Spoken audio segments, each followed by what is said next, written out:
All right, welcome into another episode of the Sportscast. I'm here with Craig, and Brian is absent. But how's it going, Craig? Howdy.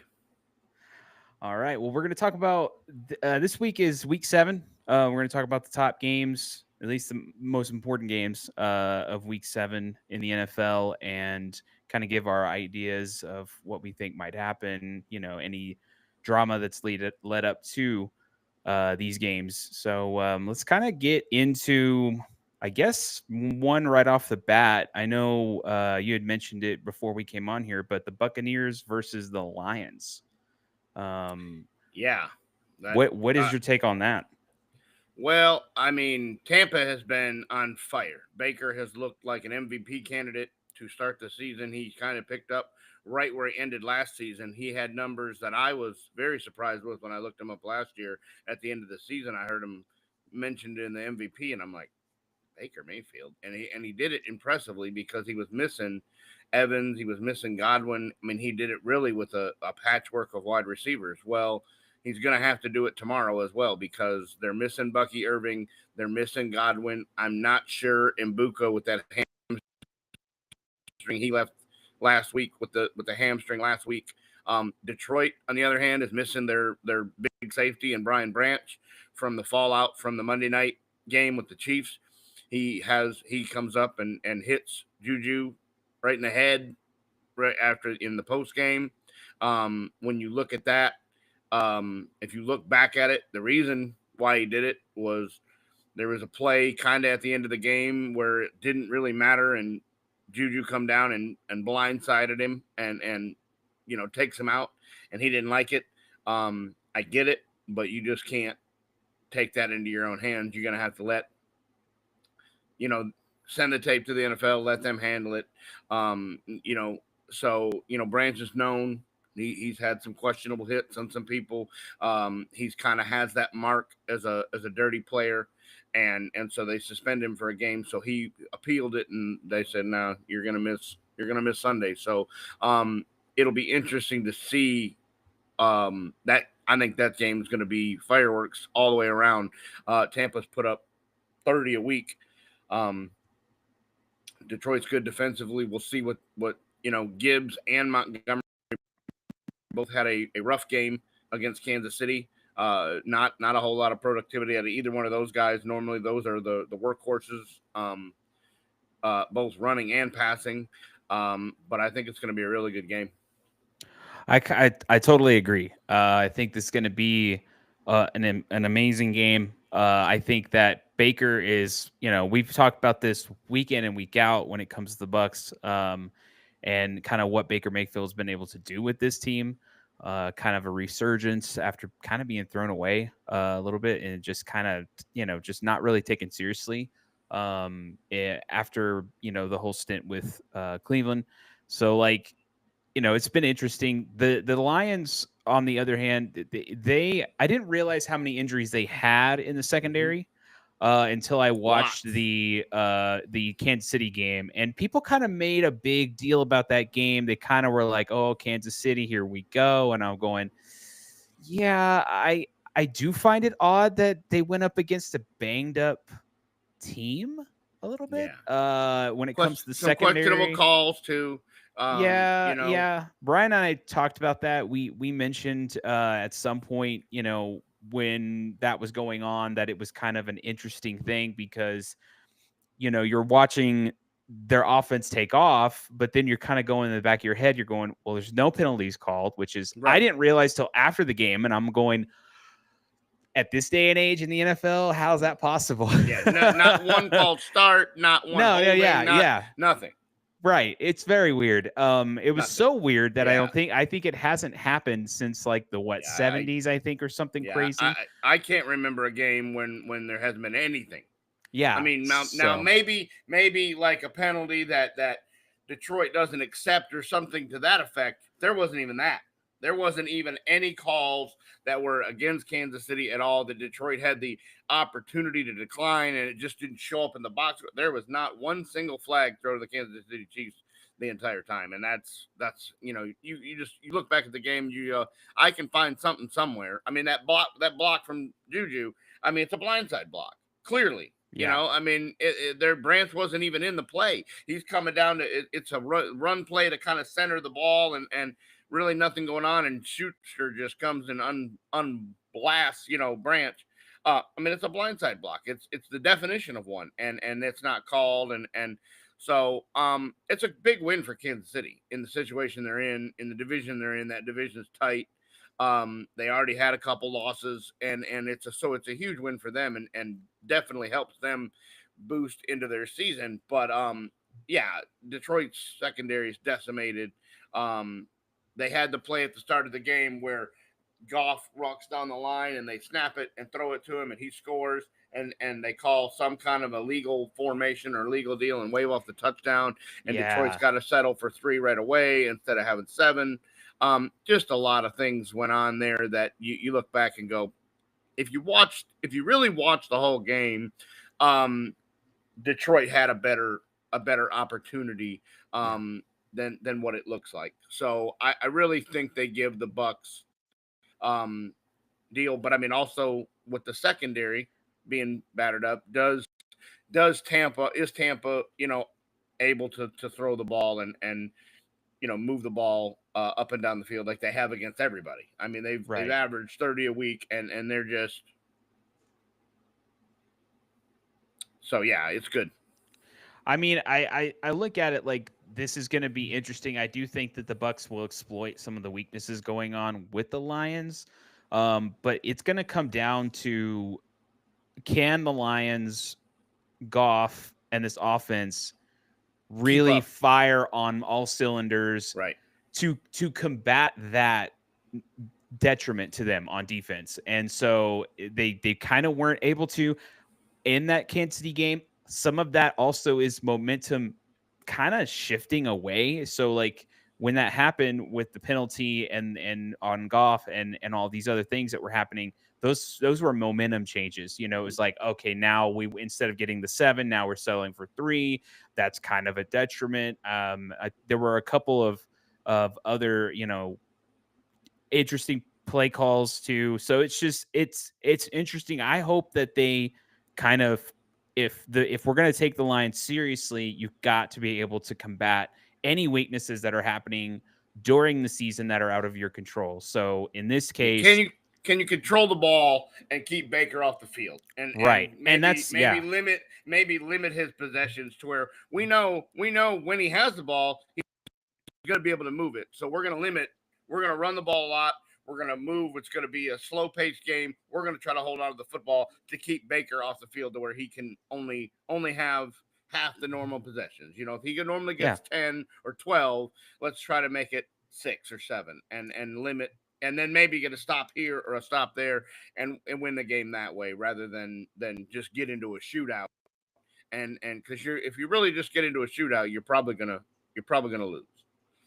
Yeah, and I mean, we'll see. It's gonna be an interesting game. I kind of have this game being a close fight. Kind of a divisional game. Yeah, in a lot of ways, like a divisional game. I just look at it like I'm gonna give it to the Bucs a little bit on this one, just because I do worry about that secondary, and I worry about this turning into a shootout. Kind of what I had mentioned that would have to happen, I think, in this game. If what we're saying is kind of eventually comes to fruition with this, because it's the NFL, everyone. Who knows what? Right. We never know what happens. I mean, we could sit here and say one thing, and then all of a sudden, here comes the Lions, and they blow out Baker Mayfield and Baker throws 3 picks, and there's 2 fumbles, and Hutchinson sacks him 6 times. That's true. I forget about that. So yeah, you whenever it comes down to it, I do think this is close. But I kind of give a slight edge to the Bucs here. It could be, I think, within a field goal, touchdown kind of situation. And basically, that's how Tampa has lived: is get the ball at the last minute and march it down the field and win on a touchdown or win on a long field goal. And they could have lost couple different games, but Baker, if you give Baker the ball with some time left, he somehow has made it happen all season. So They're very be, scrappy. So yes, yeah, they're very yes. scrappy. So this is gonna be an interesting game. Is this on the road, by the way, or I believe it's in Tampa. in Tampa? I Okay, believe. that's interesting. Okay, so there's gonna be a little bit of a home field advantage kind of thing there for the Bucks. I think I if could be this was, wrong. Let me look. we'll check on that. But yeah, I mean, guys, we got two people in here. Probably, I think one of them might be Brian. But No, I guess it's in. I guess it's in Detroit. okay, well, there you go. Detroit, the Lions have a home field advantage there, and that's kind of interesting. Their fans, that the noise will be a factor for sure, and obviously, fan interaction when it comes to any kind of sporting event gives you a bit of an edge. Yeah. So, well, let's go down to the next interesting game. And to me, before we get to the last one, is the 49ers and Falcons. This is an interesting game. Is this a prime time game, by the way? It says it starts at 6:20, so I don't know. It's a Sunday night game. It's Sunday night game. So yeah. So that's interesting. The Falcons have slowly but surely become kind of a wild card team. Right. Their Bijan Robinson defense, has been phenomenal. yeah, Defense has played much better. Penix is trying to come into his own. Has a lot of weapons over there. Kind of a slow start. We kind of wondered how he would be in his first full NFL season. yeah. But they've made some very big improvements the last couple weeks. Very big jumps. And then when it comes to the other side of the ball, when it comes to the 49ers, are they still without Purdy, or They're without Purdy. They're without Ricky Purcell. That injury has just baffled people. It was only supposed to be a week, and he's back, and now he's missed 3 weeks, and so he's they get the guy from New England. He's become their one Boric or whatever his name is. He's had 2 really good games, but man, talk about a team who has looked adversity right in the face and still somehow coming out on top. And Mac Jones has looked like a whole different person. Credit to Shanahan on that. Absolutely. I think Kyle Shanahan, the QB Whisperer 101, man, because anybody you put in there, has just flourished. I mean, from Garoppolo to Mr. Irrelevant, and now Mac Jones, who looked very overwhelmed in New England. Like this just wasn't going to be for him. Like he might just kind of be a journeyman backup. And now here he is, 3-1, and has looked phenomenal in all of his starts. They lose Bosa, they lose Fred Warner, they lose all these guys, and they're just somehow getting it done. So hats off for the coaching job that he's doing over there with that. Yeah, especially with injuries and. This is like another year of weird stuff. Second year in a row that they've had just brutal, like decimated. Like the IR is longer than the dang, roster. I mean, just right. And key guys, not just your fill-in linebacker or your third string guy. It's top notch. Your 2 top defensive guys, your quarterback, your number 1 quarterback, and we've always said, you lose your number 1 quarterback, you kind of get a pass. That you're not expected to do so much, and here he is leading the division, and you pick the kicker from Chicago that they or the guy that they let go, Jake Moody. Matter of fact, I think it was the Niners that let him go. Moody, he's struggling out in San Francisco, and I don't know. It's just they're just making it work. Yeah. Yeah, and the other thing too about this game, we know we also have like McCaffrey in this still. He has actually been healthy, which is kind of a shock. Apparently, I they know, sacrificed the rest of the team to keep him right? Yeah. off the injury list. The voodoo needle didn't hit Yeah, him. So it's kind of interesting. I find it fascinating that he was able, during all of this, he's still able to be productive. He's still able to be a weapon and not get hurt, right, which is fascinating. You would think that a player who they're kind of leaning on a lot, right. you're running that risk, of, well, like, he's gonna Well, get banged up or especially when he goes into week one and all of a sudden, oh, my calf is a little bit tight. Oh, here it right, comes again. And then you have to use him more right. because of what's going on, and he's taken the workload and he's done a really good job with it. Yeah, and so I find it I find it interesting that we've the 49ers are able to stay relevant. I find it fascinating that the Falcons are using kind of that underdog mentality to get to this point. And I mean, the defense has been kind of nuts to me. I'm just like, they've slowly become one of a good defensive team down at this point in the season, at least. So it's going to be a fascinating game. I think it's going to be a really close game. I think both of these teams will try to control the clock. Because I think that works well with these two teams, especially with Nick McCaffrey and then also the way that the way that the Falcons have been playing. So coming down to the last kind of interesting game from my perspective, let me know if you have anything else other than this game, Craig. But I'm gonna kind of bring up the Broncos and yes, I'm gonna bring up the Broncos and the Giants.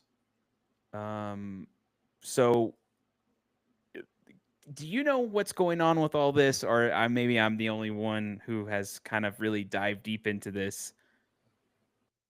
No, I haven't really heard it. I remember you said something right before we logged on, and I this is new to me. This is a fascinating ordeal. Um, to me,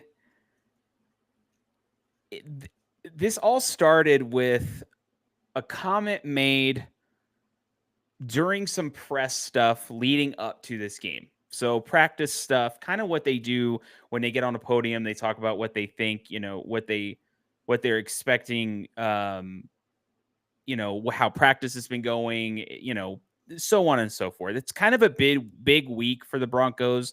They're honoring the Super Bowl 50 team. Um, it's kind of a big deal. They're having a lot of the people here. With Demaryius Thomas, we're coming up on where they're going to actually put him into the Ring of Honor thing that's at the very front of the stadium. There's a lot of like statues and things like that out there. He is getting one. And then they're also doing a retirement in the Raptors kind of thing where they put the number up, kind of like how Terrell Davis has his, and also John Elway and many other players. So it's a big deal. It's a big weekend for them. So it's been a lot of talk, a lot of press asking questions, about the Super Bowl 50 team, about Demaryius Thomas, but also about the game itself. And there was a question. Somebody asked something. It was Bradley.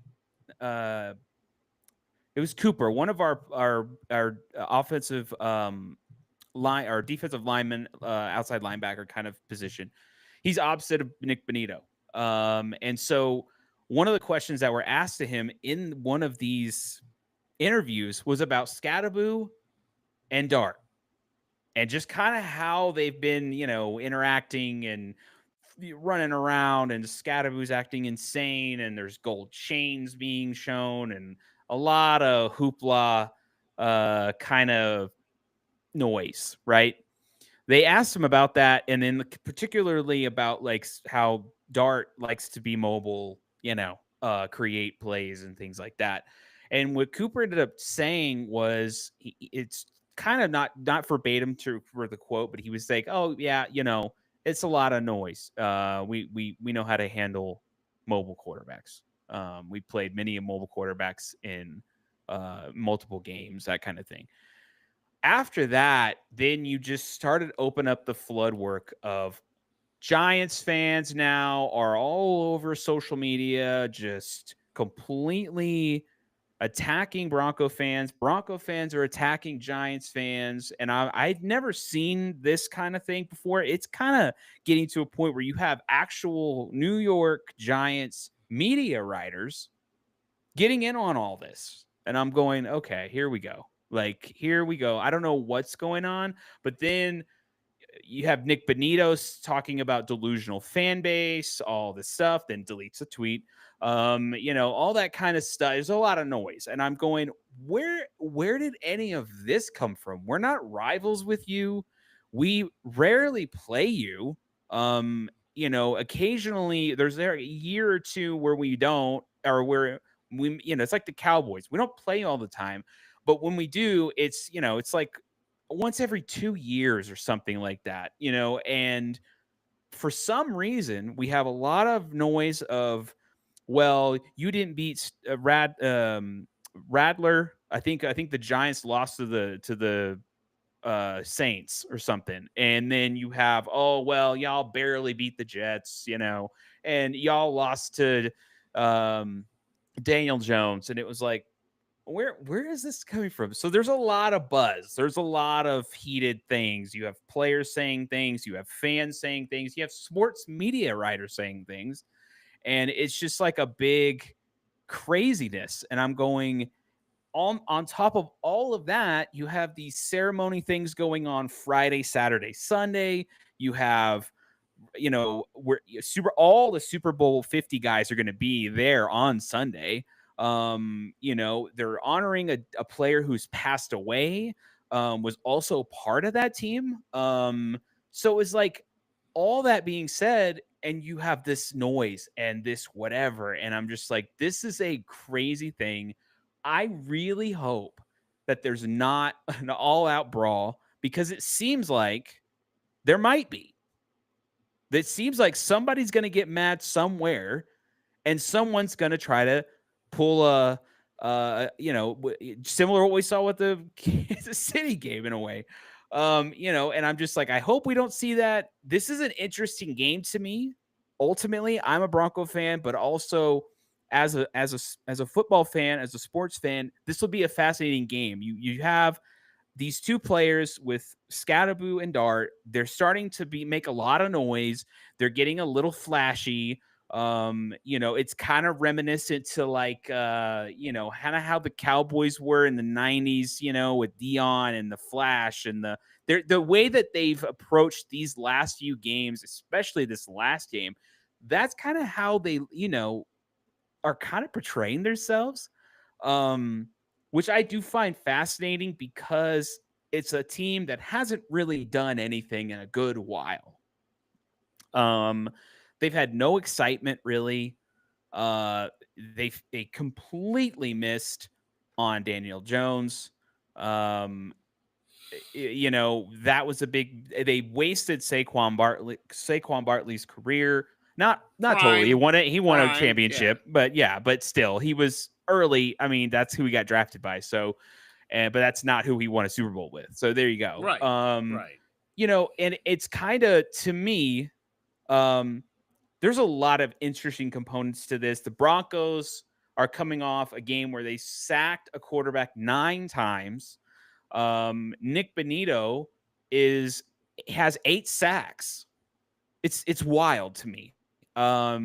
They are one of the top defenses in the NFL, and they're going up against these young guys who Scatterboo runs like a crazy person, right. And Dart is trying to become a Mahomes type-esque player, I guess, running and also trying to throw on the run and make plays out of nothing and that kind of thing. So what knowing how these teams are kind of broken down, what's your take on this series, this particular game coming up tomorrow?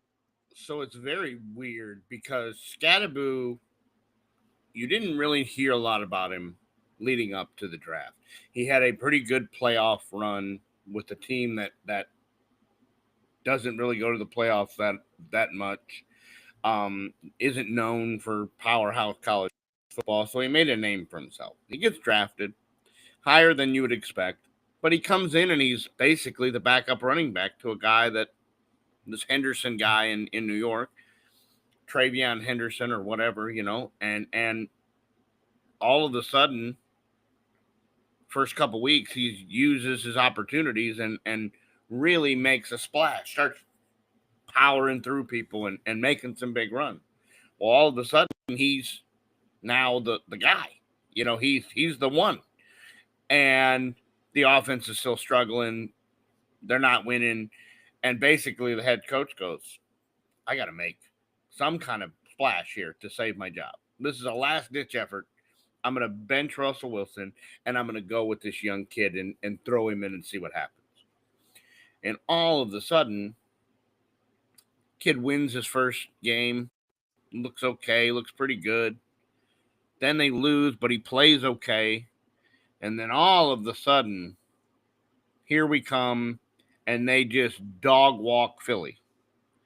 And now all of a sudden, it's these two have saved the New York Giants franchise. They are the Bash brothers. They go out here and run people over, and the flash and the chest bumping and the head button and grabbing each other on the sideline, and the whole thing has just exploded.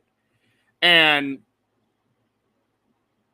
is it sustainable? Nobody knows. Like, it's been 3 weeks. Like, let's see if once these guys get some film on them, is Jackson Dart able to sustain any? Right now, we're going off of high school and minimal college tape from Jackson Dart. Nobody's seen anything.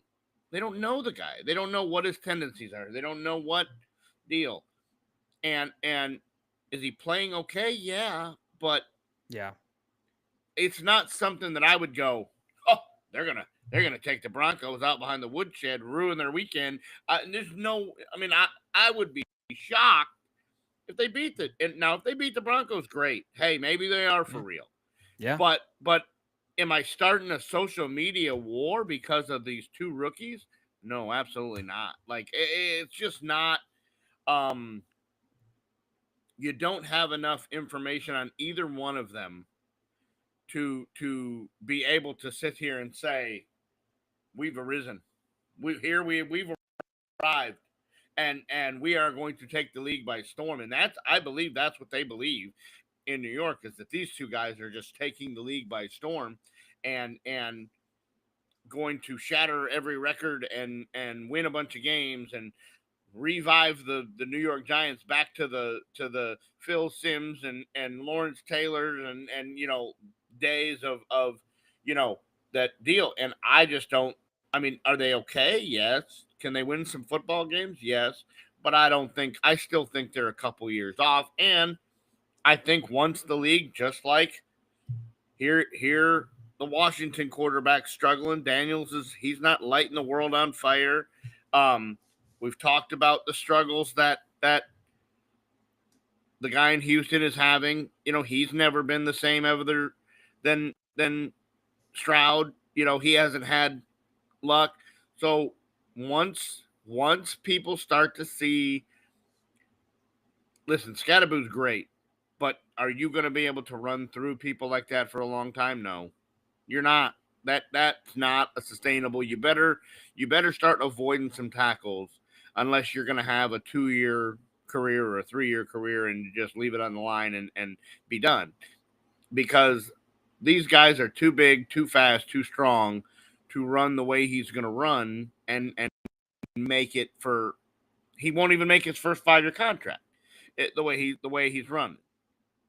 Jackson Dart, is he good, or is it just Nobody knows what he's doing, and it's going to take some weeks to figure out. It'll be a good test for both of them.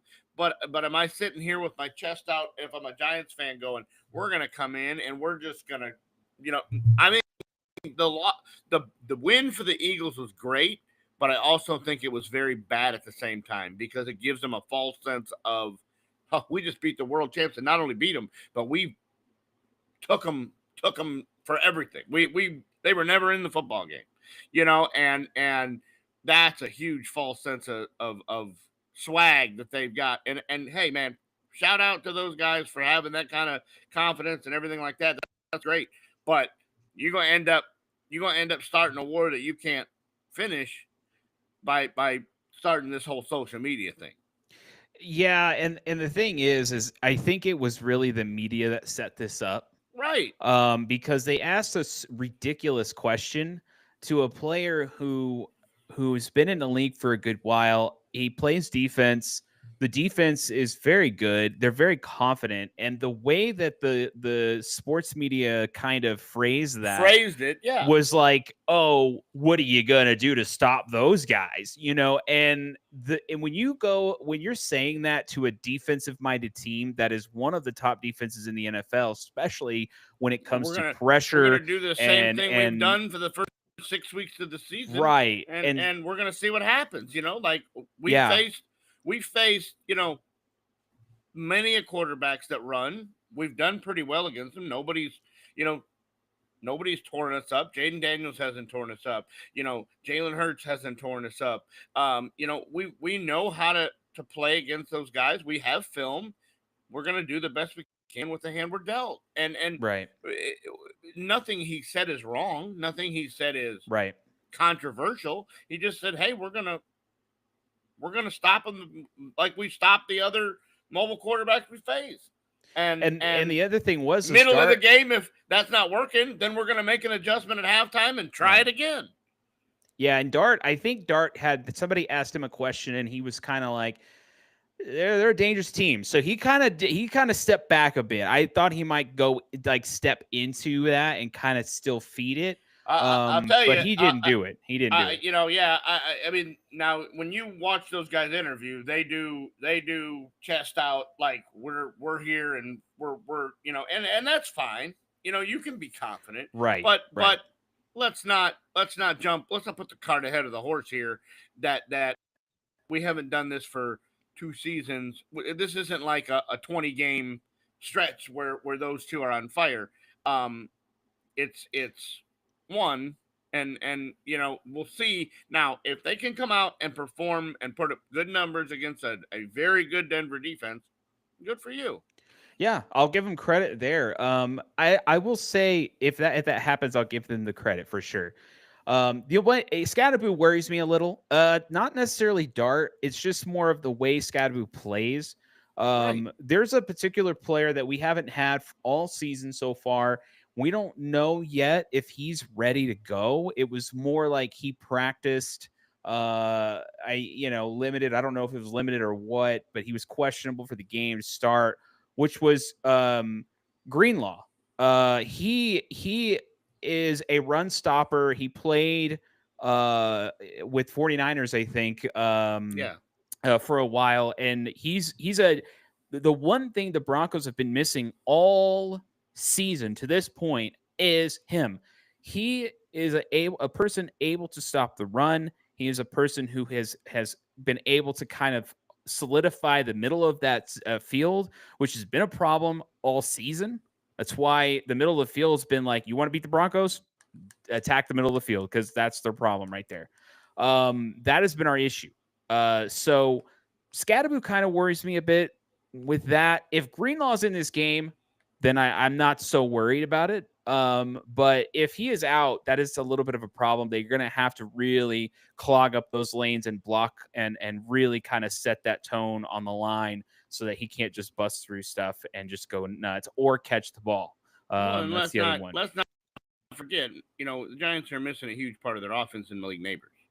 Malik Neighbors blows his ACL. That's a huge loss. Is that the offensive lineman? There's an offensive lineman that was now said that he's out. He's not even playing in the game. No. Malik Neighbors okay. is your number one wide receiver. That's right. Okay. Who the top wide receiver, one of the top in football, and he tears his ACL. Yeah. And that's going to be a huge loss for them. If the Broncos make them a one-dimensional team, I do think they win this game. Right. And basically that's kind of what they were with Scatterboo and Dart. Like Scatterboo runs, Dart runs. They run a lot of option, like QB read type deals, and Dart's made some plays with his legs when and again, that's great, but he's already been concussed. Like they're looking in the NFL's looking into that where the head coach goes into the blue tent and it's like, come on, we got to have him out of the and all of a sudden he comes out of the tent wobbly and goes back in the game, and they're like, hey, did we really even look at him? Like, you can't go in there and rush these doctors and so Dart's going to need to learn to slow it down and not run it first he basically reads once and goes, that's not there, I'm taking off. Well, that's great, but you're going to end up back in that blue tent for good, like Tua, if you and like we saw Tua, he gets miraculously cleared when he's clearly out here deal, and the next week he's taken off on a stretcher. So I hope that that's not the case with Dart, that he's still having some symptoms of this, and they're overlooking them, and he goes out and gets really hurt in a game against a very fast and strong defense. Yeah, and the other thing too is I can't remember the guy's name. I read about it. That's probably why I was mixing names up. But there was an offensive lineman, starting offensive lineman that is out of this game. That's a problem. If you guys are starting to lose offensive linemen going up against the best pass rush in the NFL right now, because that's kind of what they are. They lead the league in sacks. Dart's not one to sit there and hold in and wait it out. He's first sign of trouble, he's bailing ship. So I think you're going to see a lot of that. I think you're going to see a lot of Dart. I think also Vance Joseph's going to dial it up a little. Absolutely. We'll see right off the bat if he wants to do it right off the jump, or are we going to try to confuse him. There's going to be a lot of confusion and a lot of changing of the way. Oh, we're going to run. Oh, no, we're not. We're going to, and I think that's going to be designed. And also the way that the Broncos sack quarterbacks is very interesting. You'll have guys that are kind of crisscrossing in a way, and it causes the offensive lineman to go this guy instead of that, and then all of a sudden you got Benito running freely, or you have Ofangu running freely, and or even Cooper. But in that game against the Jets, a lot of that was we were pushing the offensive lineman into the quarterback. So then all of a sudden he's just getting closed in, and then someone gets free and grabs him. Like it's kind of interesting. I haven't seen the Broncos play defense like that, and I'm not going to sit here and say that they're anywhere going to do what this team did, but I haven't seen a defense play like that since the Super Bowl 50 defense, because that's exactly how they played all year that year, where they were pushing guys into quarterbacks. Even in the playoffs, we were watching it happen. So I was like, man, they're really just manhandling offensive linemen. Like, it's kind of wild. And Happy Feet Dart is going to get extremely happy if that starts closing in around him. Yeah. And with Greenlaw back there, if Greenlaw's in this game, I don't see Dart wanting to run. That guy Greenlaw is huge. I'm like, if he hits you and you forget to slide, or if he tries to do that fake stuff, like, oh, I'm going to go this way and I'm going to juke, someone's going to hit you because you're not paying any attention to what's going on. You're focusing on this guy that you're trying to juke out and whatever. But like, this is going to be a crazy game. I'm very excited for this game. It's going to be fascinating. It could go either way. The one thing that I'm really kind of focused on for the Broncos side is going to be the offense. We got to kind of keep up tempo and keep it going. I'd love to see this offense just stop making weird plays where you're pitching out to a guy 5 yards behind the line of scrimmage, and now he's trying to, make a play to get to the line of scrimmage and some. So that kind of stuff. There's some weird play calls like that. I don't know what's going on with that, but we definitely need to see an up tempo. I expect Sutton to have an interesting game. Sutton was one of the last players, if not the only player on this team that did play with Demaryius Thomas. So they're honoring him in this game.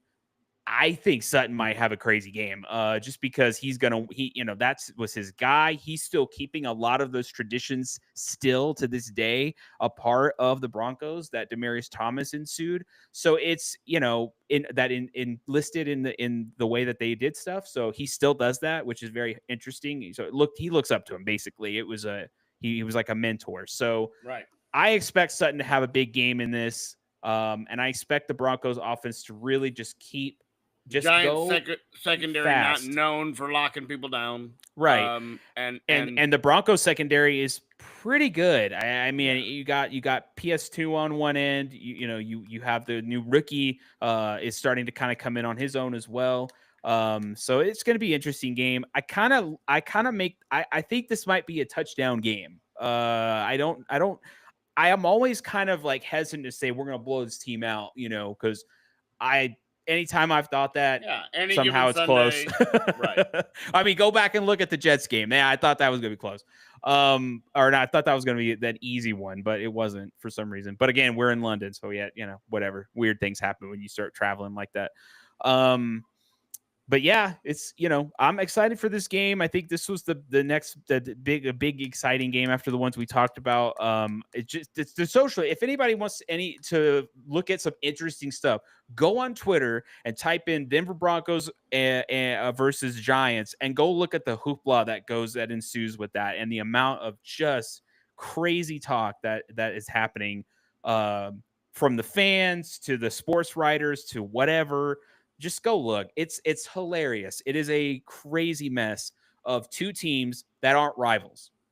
I mean, right. Yes, they want to talk about, they played each other in the Super Bowl many years ago, and I'm like, okay, but honestly, half these people don't even know when that was, and none of those players aren't here. Yeah, some of those players are gone. With the teams, So it's no one remembers that. So they're all focused on now and the current thing, which is Scatterboo Dart versus Bo Nix and the Denver defense or whatever. I'm not sure about the run defense when it comes to the Giants. J.K. Dobbins, he was quiet in the last game. It's kind of interesting, but I kind of hope that that running game steps Dallas up a little. Have any problem with him. Dallas put up 35 on him. I mean, so defensively they didn't look great against Dallas. Yeah, so we'll see. I kind of hope the running game takes off. I think that's important because that will set up the whole Bo Nix thing. And honestly, as I say this almost every time, clean football, please. We are in a league where everybody except the Kansas City Chiefs get flagged. So anybody and their dog is getting flagged. Even if you look at a player in a way that is even problematic, you get flagged, I guess. I'm joking at that, but I'm saying the league is just throwing flags all over the place. So my hope for this game is clean football. The Broncos have been flagged a lot this year. So, we'll see. It's going to be interesting. But I do have Broncos slightly winning this game, and it's not because I'm a Bronco fan. It's because I just think the defense is very good.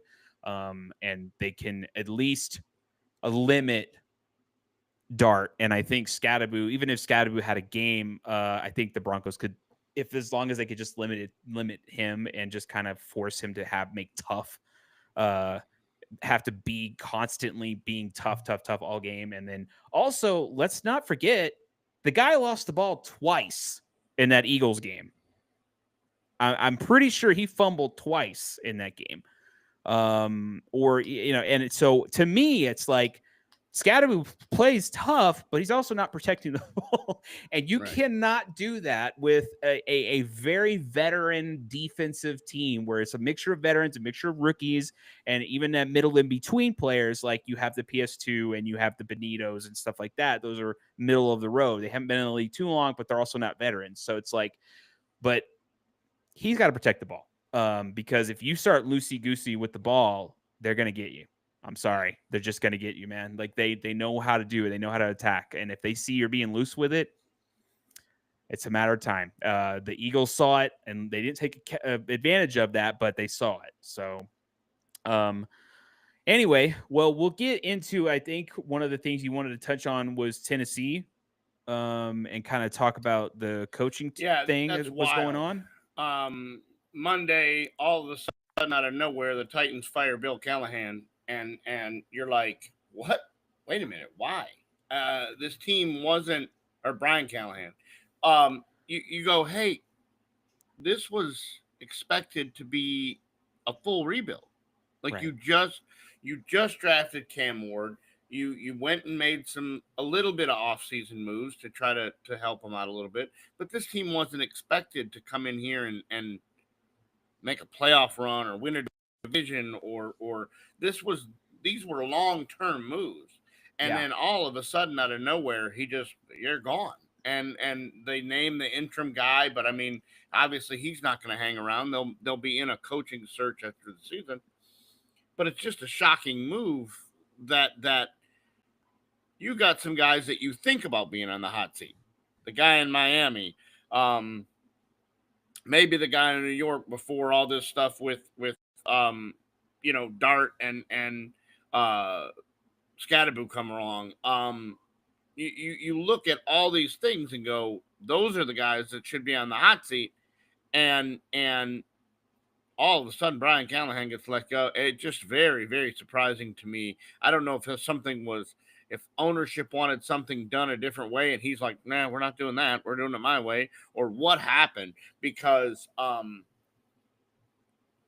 just like I said, this was supposed to be a full rebuild.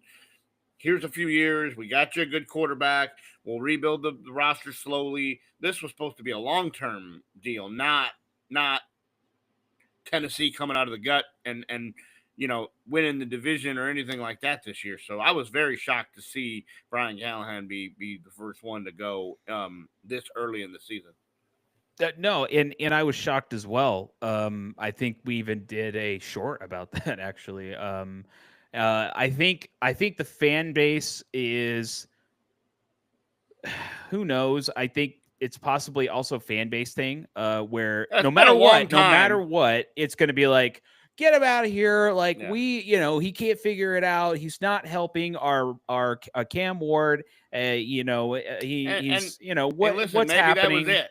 Maybe that was it. Maybe it was just, we don't think, maybe Cam went to him and said, hey, I can't work with this guy. This guy is not I mean, if players were doing that, then the organization is going to make a decision. They're not going to get rid of their number one pick that they just got and just go, well, he's probably not good. Like, I don't know.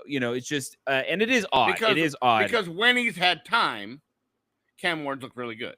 He hasn't had a lot of time. And but when he's looked good, or when he's had time, he's looked really good. He's made some really good throws. He came into a weird situation with Tennessee, and they're not, and that's the weirdest part about it. And you're right, they're nowhere close. So this organization just sitting there going, well, you know what? Let's just get a new guy in this. Let's just and let's not ride this out a bit. And I don't know. It's like you have an interim head coach coming in, whatever, and he's obviously not going to be the coach, and unless something crazy happens, and then he's the coach, and then they all start winning, and then everybody's just going, "Who's this guy, and where did he come from?"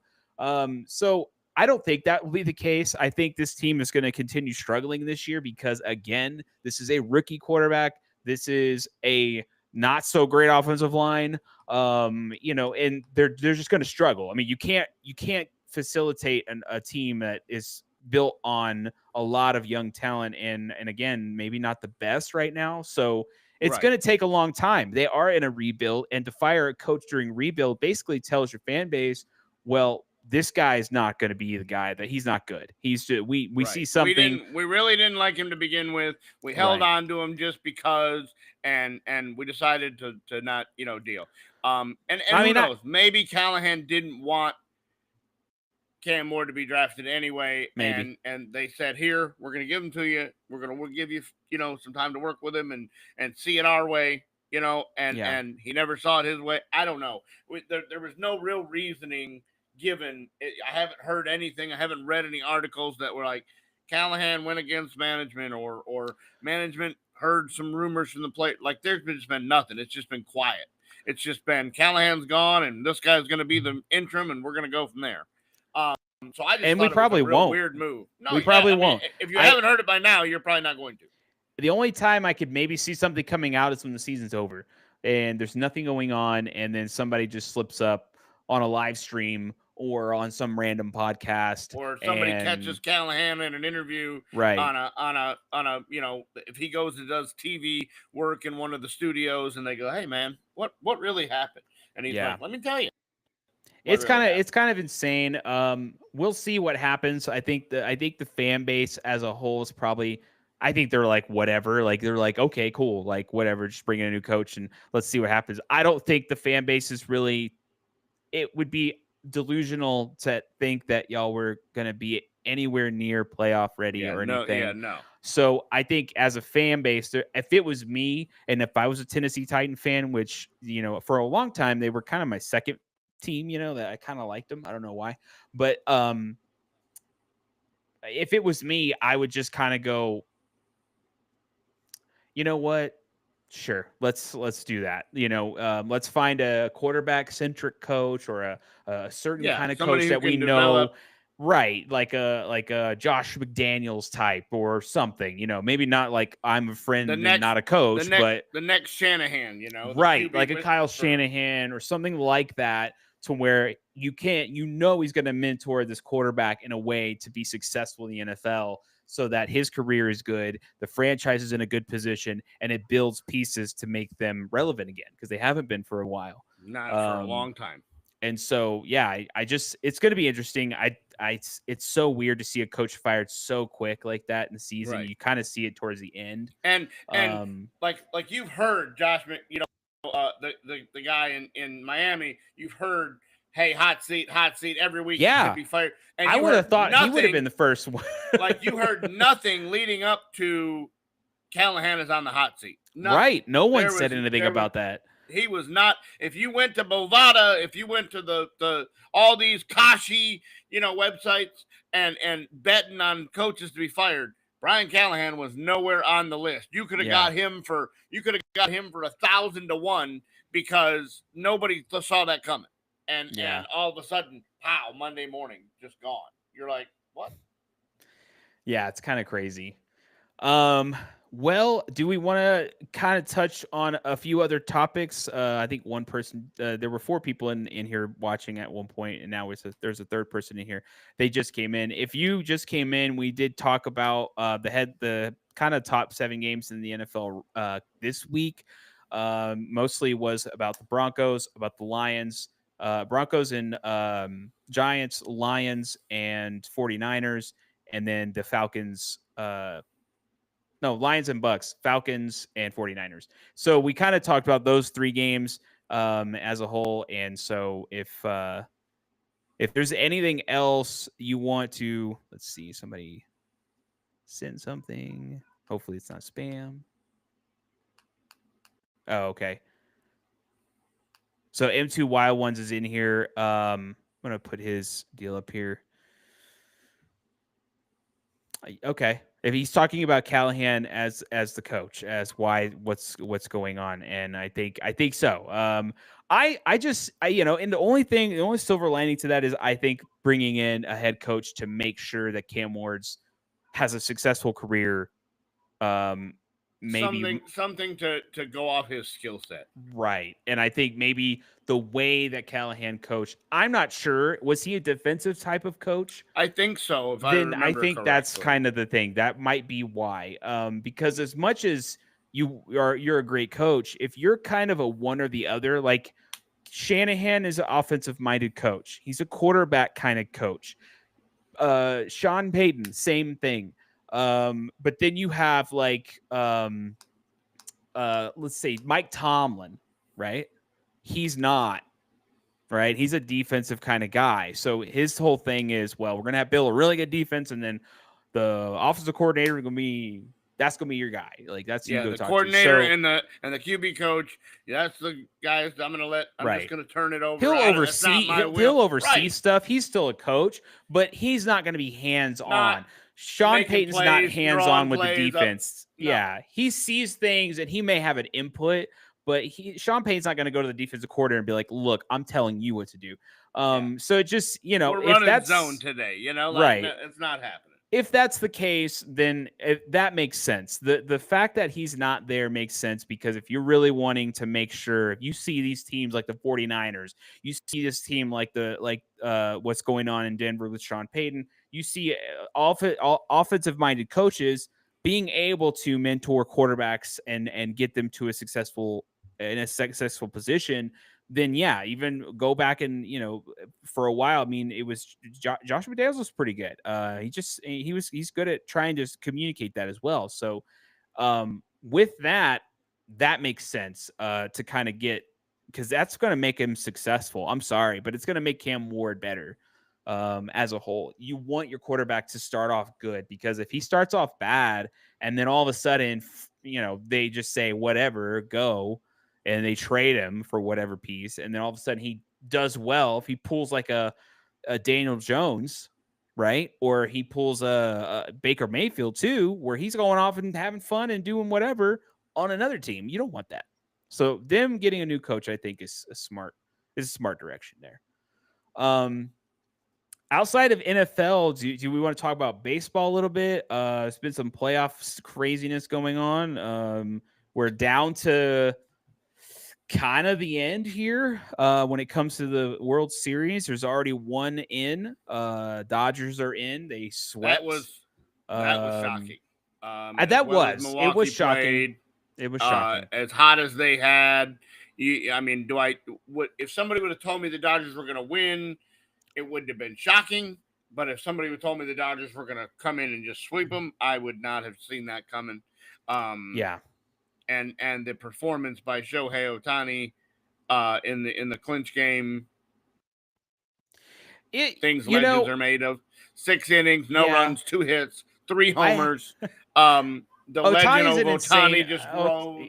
Ohtani's a crazy player, but my only thing is I don't like this in sports at all. And I've said this on the podcast before. I've said this so many times. Somebody will come out and they'll say, "Oh my, the next Michael Jordan." And I'm like, there's not the next. Like, there was Michael Jordan, right? And that was that guy. And he was good. And he was amazing. And if you were alive to watch those games, you were in for a treat. Awesome. The next Kobe Bryant, there's not one. That was a guy at a time when playing in the NBA was interesting, and it was, a little less flag centric, or penalty centric, whatever. Football's on my mind, but same thing. You're not going to see a player like that again. Well, and you don't between Jordan and anybody like Jordan, right? If LeBron would have played during the Jordan era, could you imagine the getting hit as many times as Jordan got hit? And LeBron would be short. Hit 100%. And same with Luka. Luka then play his worst. Those guys crying they're like, "Are you bleeding?" Then it's not a foul, bro. So I say that because I bring it back to with Ohtani, and a lot of people like to sit there and put him in that bubble, right? Where it's like, he's Babe Ruth. Well, not really.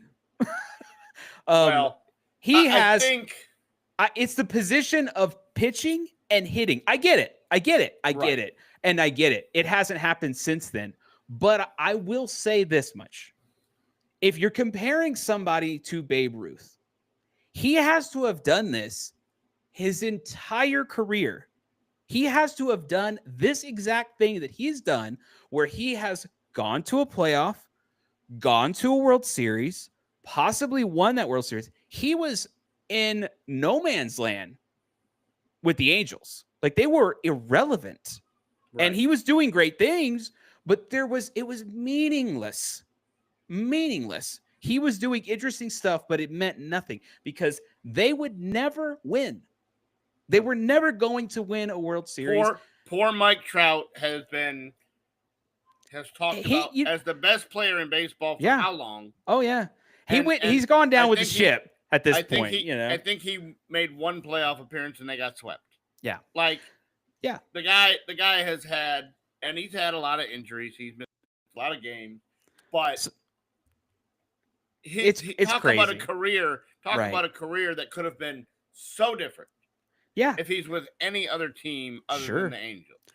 So I look at it like, okay, if you really want to put somebody in a bubble like that, then you could put somebody in a bubble like that. He had a 3 home run game. He went and pitched crazy, had 10 strikeouts.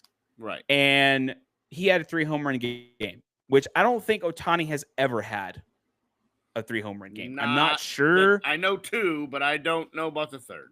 Right. I think it's the stage, it's the clinch game, it's it's when it happened. Right. You needed it most. But they like to put the bubble, right? They have to put a label on him. Go. Just say he is the best player in the modern era. But if you sit here and you have to go, he is better, or he's better than Babe Ruth.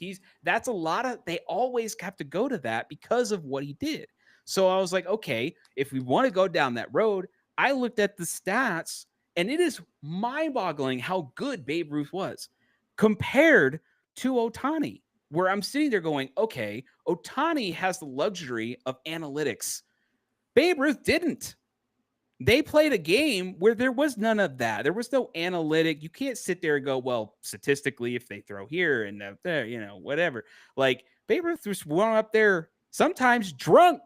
A lot of times. And hitting the ball, sometimes hung over and hitting home runs. And like, I went back and looked at some of the kind of statistics a little bit about how he performed in the playoffs. It was crazy. He had smoking 3 packs of cigarettes before he goes and goes up to the bat. He had I think it was like 3 multi-hit home run games or something crazy like that. There was a statistic that was shown that it only got beat by Whitey Ford, but it was a statistic that lasted a long time. 29 innings pitched, no home runs in the playoffs.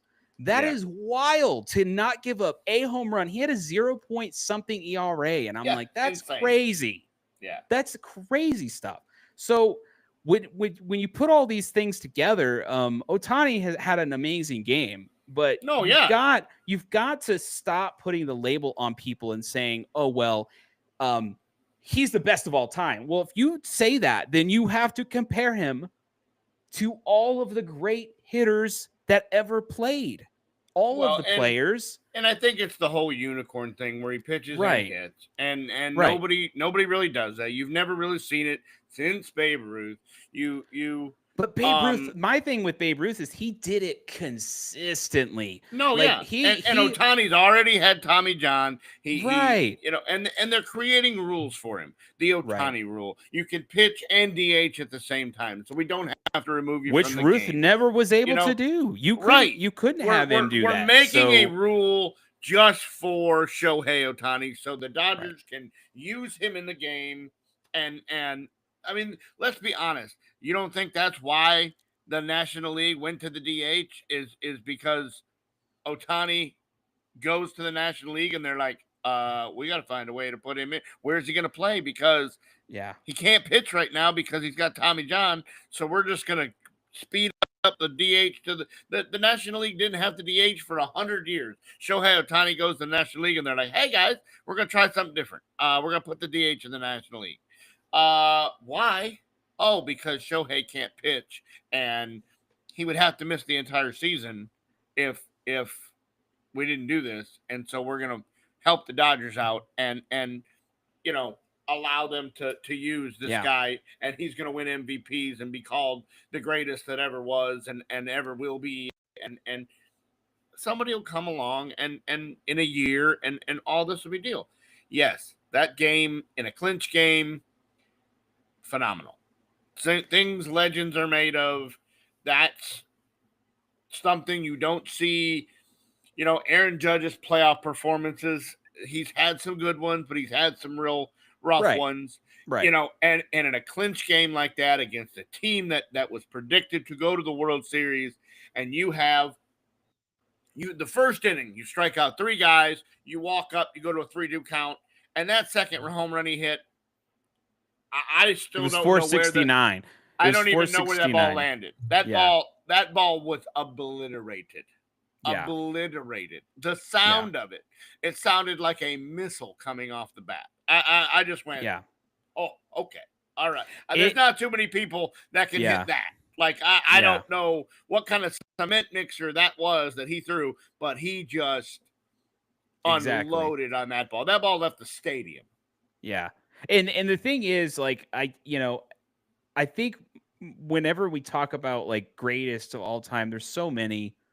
And what's the criteria? What are we talking about? Right. Like, and that's the thing. It's like when somebody says, well, he's the next Babe Ruth. Well, he's the next. If you sit here and you go, well, Kyle Rowley's the next.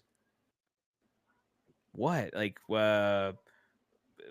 I guess no such thing because nobody catches and hits 60. Well, I mean, Mike Piazza. I mean, I don't know. So or Posey. I mean, I don't know. Posey never hit 60. Posey never hit 50. But and listen, Raleigh and now the stat. If you want to talk about a stat that should be brought to the forefront, Cal Raleigh and Dingler from the Tigers. Oh yeah, 2,302 innings or something like that is what they combined to catch. 0 pass balls on total. That's crazy. And their rate of throwing runners out is through the roof. So here's 2 goals. I don't know who's going to win the Gold Glove because you got 2 of them, and they're both in the American League. How I don't know who gets that. Probably Raleigh because of all the things he did offensively, which isn't fair. But that's a stat that nothing got away from, nothing got by you in 2,302 innings between the 2 of you. That's insane. You know, and that's the only reason I kind of brought it up is just because I heard it a lot, and it was just kind of like I don't really like comparing because to me a sports player is who they are, and they have their own legacy, and sitting there and saying, well, they're going to have the legacy of this person is not only a detriment to the player that is currently playing, but that's kind of a slap in the face to the player of the past because you're kind of saying that their iconic status is getting overwritten a little, even though it's not. And I don't like it in any sport. It's kind of like, if a Bronco fan was like, oh, Nick Benito's he's the next Von Miller. I'm like, no, there was one Von Miller. Like it will never be one in Denver again like it's that. Just like every time we go through an NFL draft or MLB draft, his comp is this guy. Well, no, he's not that guy. I can't stand that stuff. I can't stand when people do that. And the sports writers love that stuff. Oh, it's all they do. It sells clicks. All they do. Oh yeah, because it gives people. He's the next Griffey. He's the next. Judge. He's the next Ohtani. The next guy that pitches and hits. Whoever it is, it doesn't matter if he's good. It doesn't matter if he's okay. Yeah. If he pitches and hits, he'll be the next Ohtani. Yeah. Well, no, he's not going to be the next Ohtani. Like that. Probably not going to win 6 MVPs in the first 7 years of his career. Probably not happening. You got to allow players, and this is with any sport, to be their own. I kind of come back. I could talk about this a little bit, and then we can head out. So right now, basketball hasn't started yet. I think it starts next week. We've talked about somebody came and went. Maybe we were talking about baseball too much. But now we have them back. So I was watching some of the preseason stuff a little bit. Cooper Flagg, I haven't really gotten your take on Cooper Flagg. I'm a Maverick fan. I've kind of been one for pretty much as a basketball fan as a whole. It's one of the few, if only, the Dallas teams that I actually do pay attention to and I do enjoy because of Dirk was one growing up. So, and I watched a lot of that team as a child. So, have you been watching any of the preseason stuff with Cooper Flagg? Have you been paying any attention Yeah, I with mean, he what looks he's really, been doing? really good. He looks really good. Okay. And very smart with the ball, very good offensively around the basket, has range, is able to do a lot of things, dribbling. The game doesn't seem too fast for him. College basketball in the NBA isn't as much of a jump as college football in the NFL, but no, he looks really good, and I think he's going to help not rush Kyrie back because he's going to be able to kind of handle the load and get them to where they're okay. They're not like, if you get too far behind, it doesn't matter if Kyrie comes back. I think he can keep them in the talks, kind of around the 7 seed, 8 seed, 9 seed, or in that play-in area until Kyrie comes back, and then they can make their move in the second half of the season. I think ideally that's what you would like to happen from a Kyrie's health standpoint. You would like to I've heard and read Kyrie's ahead of schedule and he's looking good and already kind of making some basketball operations and yeah, don't rush though. Right. I don't think so. I don't think they want to rush it either. It and everything like that. So I think Flagg gives them the opportunity to do that, and he'll be able to hold the team together. And I think the core of the team is pretty solid, Right. Yeah, and I've watched a little bit of it. Again, I think somebody just came in. We did talk about NFL stuff. We talked a little about the baseball playoff stuff, Ohtani and things, and we're kind of finishing off with like basketball things. So I watched a little bit of some of the highlights of the preseason stuff. I did watch the whole game, a little bit of it actually. Of towards the end, I kind of stopped because it was kind of over. But the LA game. The only reason that I wanted to watch the Mavericks versus the Lakers is because I kind of wanted to see Luka and Flagg. But Luka didn't play. So I was kind of like, okay, well, whatever.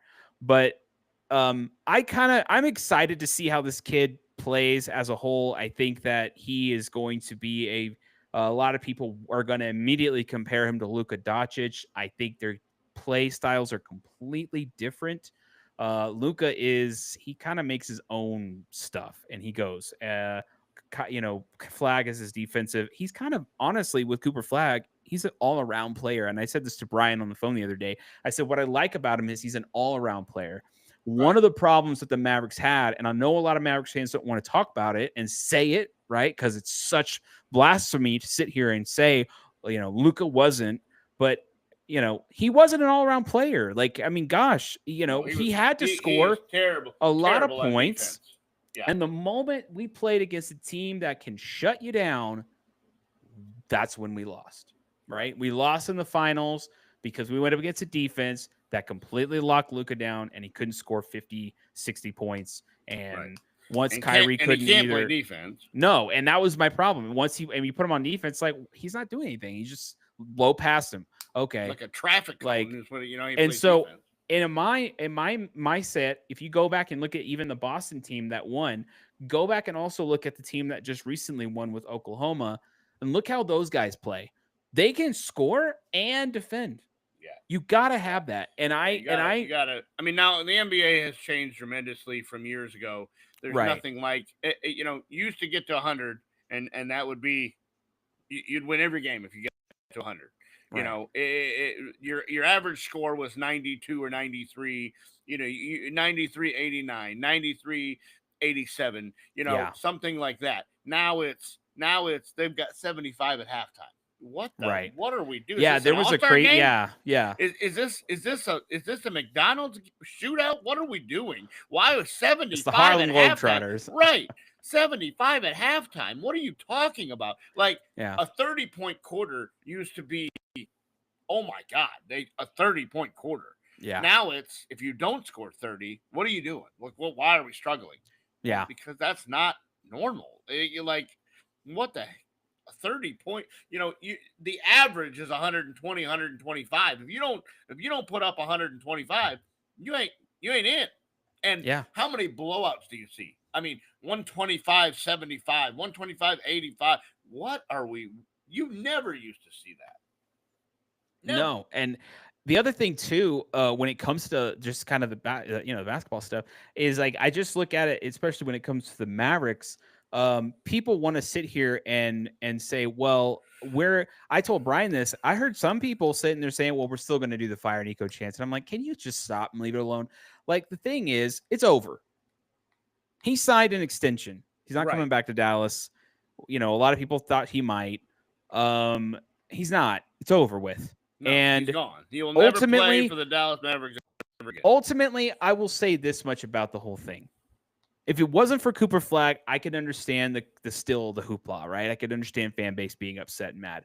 You got a diamond in all that craziness that went down. Don't squander it. Don't make it bad for this kid. He's 18. Yeah, he didn't do Let anything. him He wasn't part of the be trade. his own player. Don't compare him to Luka or any of that. And a lot of these fans will do that sometimes, and it's frustrating. But I'm like, and there's people that are like, I'm still mad about it. And I'm like, are you? And I said this to Brian or my dad, actually. I was talking to my dad. I said, my whole thing is, are you a Luka Doncic fan or are you a Maverick fan? Because I'm a Maverick fan.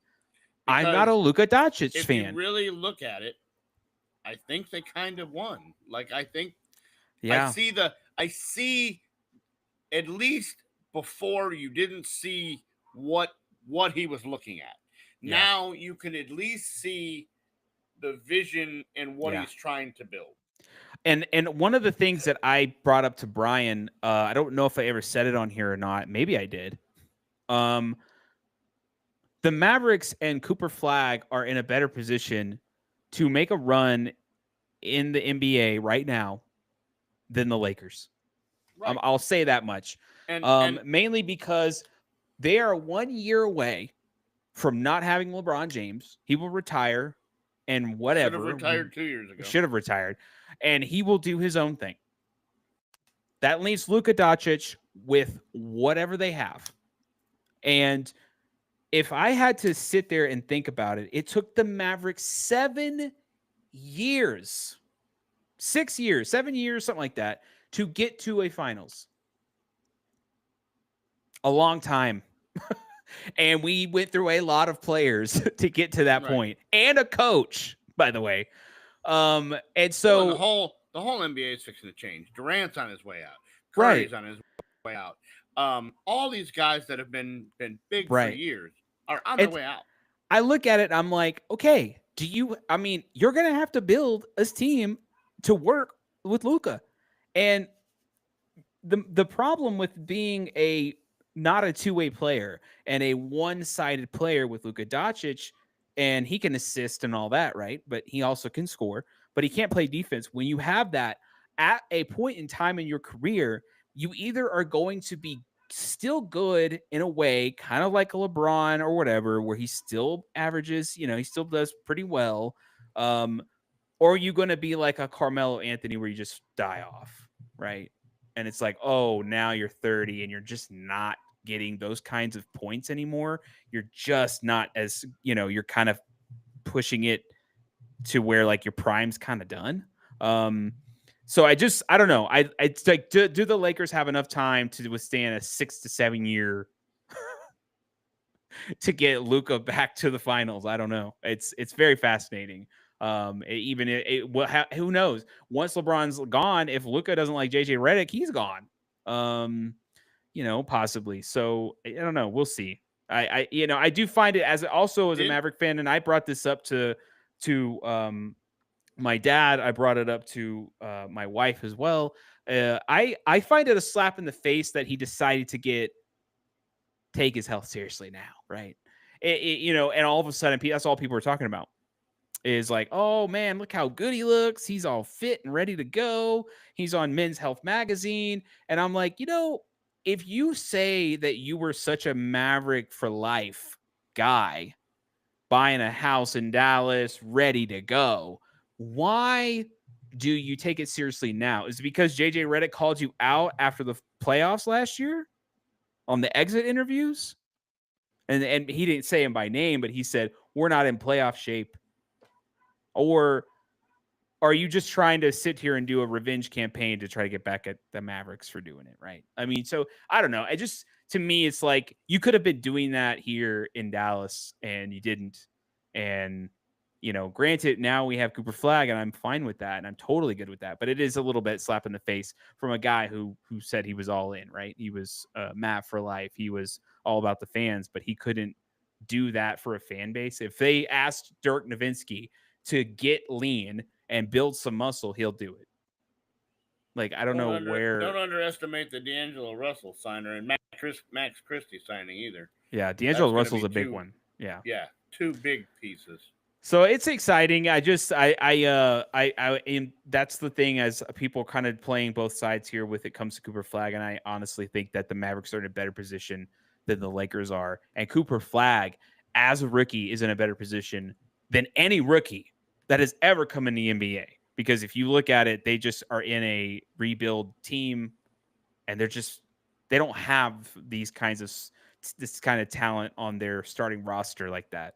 Right. They have to be the one that brings the franchise up to relevancy, and he doesn't have to do that, which is kind of dangerous, actually, honestly. So, all right, well, I guess we're going to wrap this show up. Is there anything you're kind of looking forward to this weekend, or are you just kind of chilling out, watching games and stuff? Actually, I have kind of jumped into the card collecting hobby and have gotten a pretty solid collection built over the last 6 months. And there's a card show that is in North Richland Hills tomorrow. And so I am going to go to that and see maybe kind of see what I have and see if it's is it as solid as I kind of think it is, or am I overestimating what I've built? And so it's going to be interesting to see if maybe some people look at my stuff and go, oh, look, this is kind of nice, or if they're like, yeah, everybody's got one of these. Like, I don't really know, Card collecting can be kind of crazy, and it's a big deal now. It's gotten more than ever before. Like when I was a kid, I did it. And then it went away for a long time, and now it's back with a vintage. And you can really make a lot of money, but it also, if you go down the rabbit hole, it can cost a lot. I've gone down the rabbit hole, it can cost a lot. So yeah, I've seen some crazy unboxings of like sports cards and like briefcases and craziness. And then I found an app, and you bid on cards, and while you don't think, you're like, oh, it's $3 here or $5 there or $7 there. The next thing you know, you're looking at the adding it up, and you're like, oh, okay. The monthly cost really is. Maybe, I've got to slow down until you start making some of it back. And so maybe tomorrow we try to make some of it back, or maybe I can just not even sell them, but maybe, put a few together and get a bigger,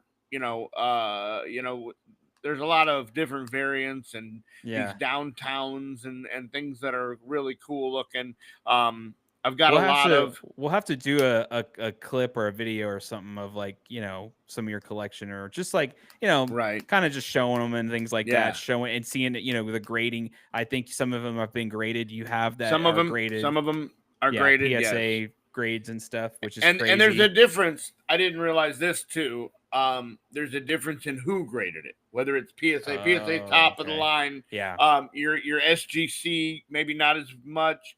And I have some, like I have a Babe Ruth card that I thought it's graded. I got a Babe Ruth graded card.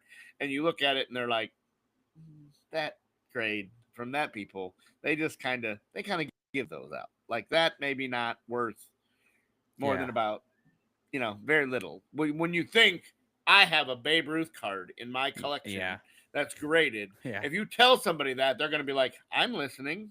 You have a graded Babe Ruth card. I'm listening.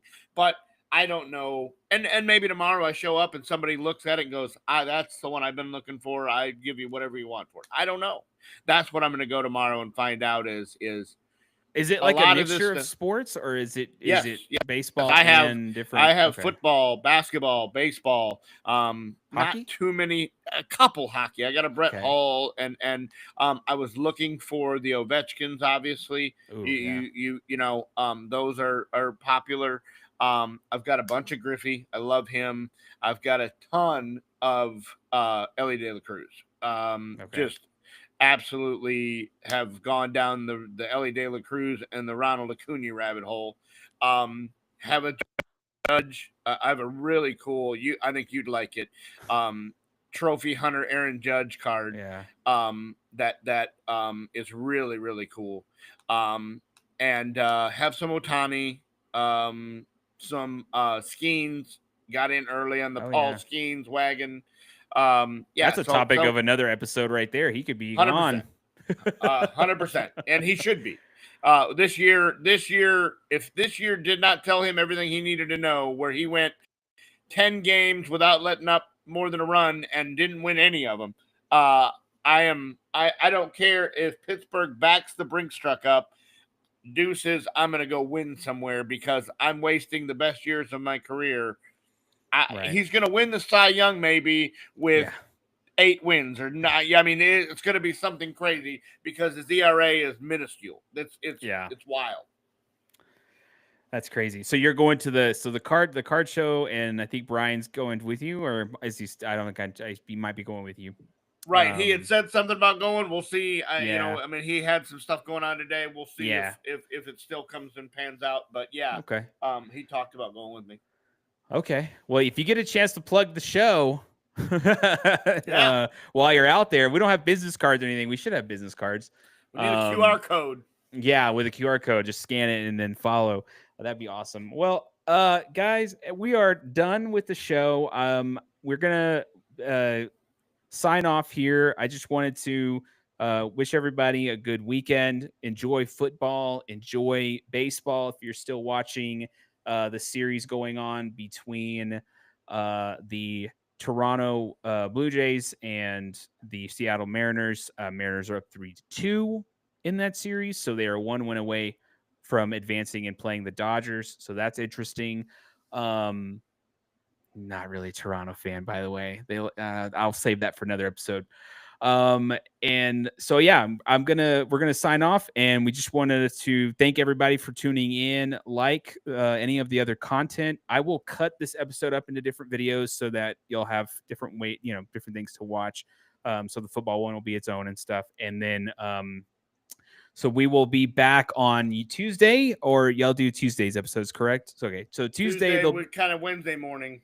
Okay, so Tuesday, and then that'll be uploaded as a non-live video podcast, and we'll have that going on Tuesdays to kind of recap all the games and outcomes of the NFL, and then we'll be back. All of us will be back on Friday next week, and be ready to go. So I just want to make sure that everybody's good, and always remember to keep it outspoken.